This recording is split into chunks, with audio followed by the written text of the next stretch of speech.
Hi hello வணக்கம் friends. இன்றைக்கி நம்ம வீடியோவில் என்ன பார்க்க போகிறோன்னா அதிரசம் எப்படி பண்ண போகிறோன்னு தான் நம்ம இன்றைக்கி பார்க்க போகிறோம். வீடியோவை ஸ்கிப் பண்ணாமல் லாஸ்ட் வரை பாருங்கள்.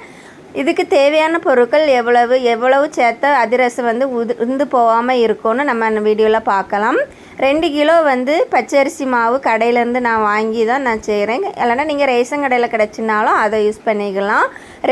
1 கிலோவுக்கு 3/4 கிலோ வந்து சர்க்கரை எடுத்துக்கலாம். அப்போ 2 கிலோவுக்கு வந்து 1.5 கிலோ சர்க்கரை நம்ம எடுத்து வச்சுக்கலாம். சர்க்கரை வந்து சின்னதாக நொறுக்கிட்டு நம்ம பாத்திரத்தில் சேர்த்துட்டு 1 கப் அளவுக்கு தண்ணி ஊற்றி வந்து நம்ம அடுப்பில் வச்சு நல்லா அந்த சர்க்கரை வந்து கரைய அளவுக்கு நம்ம கொதிக்க வைக்கலாம். நம்ம தண்ணியில் ஊற்றும்போது சர்க்கரை வந்து கரைஞ்சி போகுது. அப்போ இன்னும் பாகு ரெடி ஆகலை. அது ரெடி ஆகட்டும். நம்ம அப்போ மாவெல்லாம் நம்ம ரெடி பண்ணிக்கிட்டு பார்க்கும்போது சர்க்கரை பதம் வந்து கரெக்டாக இருக்கும்.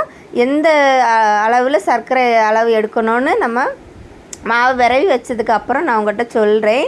மாவுக்கு தேவையான பொருள் விரவும் ஒரு 50 கிராம் வந்து கசகசா எடுத்து வச்சுடுங்க.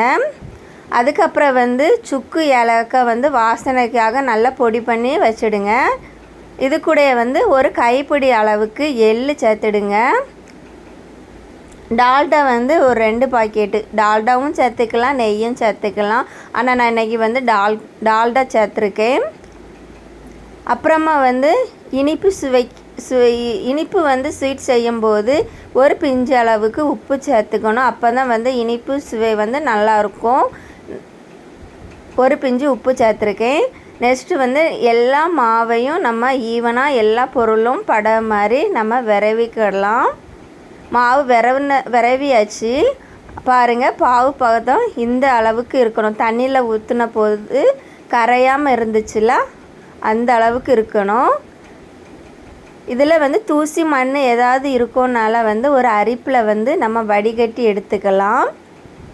இதே சூட்டில் வந்து நம்ம மாவில் ஊற்றி நம்ம விரவி வச்சுக்கலாம். அதை வீதி பாத்திரத்தில் வந்து நம்ம மாவை விரவ முடியாது. அதனால் வந்து வேறு ஒரு குண்டா மாதிரி ஒரு பாத்திரத்தில் மாவு கொட்டிட்டு நம்ம வந்து ஒரு கரண்டி வச்சு தான் மாவை வந்து நல்லா பிசைய முடியும். ஏன்னா பாகு வந்து அந்த சூட்டிலே நம்ம வந்து மாவை நல்லா பிசைஞ்சிக்கிடணும். ஃபஸ்ட்டு பாதி பாகு எடுத்து இதுக்குள்ளே போட்டு நல்லா பிசைஞ்சிக்கிடணும்.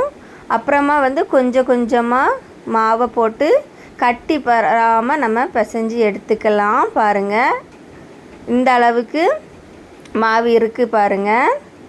ரொம்பையும் தண்ணியாகவும் ரொம்பையும் கட்டியாகவும் இருக்காமல் நல்ல திக்காக இருக்கணும் கொஞ்சம். அதுக்கப்புறம் இது நம்ம 3 நாள் இதை வெயிட் பண்ணுவோம். மேலே இருக்க மாவு வந்து காஞ்சி போகாமல் இருக்கிறதுக்கு வந்து கொஞ்சமாக நெய் ஊற்றி நம்ம மூடி போட்டு மூடி வச்சுக்கிடலாம். பாருங்கள் குட்டீஸ் வந்து அந்த பாருங்கள் மாவுக்கு பக்குவம் இந்த அளவுக்கு இருக்கணும். ரொம்ப தண்ணியாக இருக்கக்கூடாது, ரொம்பையும் திக்காகவும் இருக்கக்கூடாது. இதோடு கொஞ்சம் திக்காக இருந்தாலே நமக்கு ஓகே தான். 3 நாள் கழித்து நம்ம வந்து இதை சுட்டுக்கிடலாம்.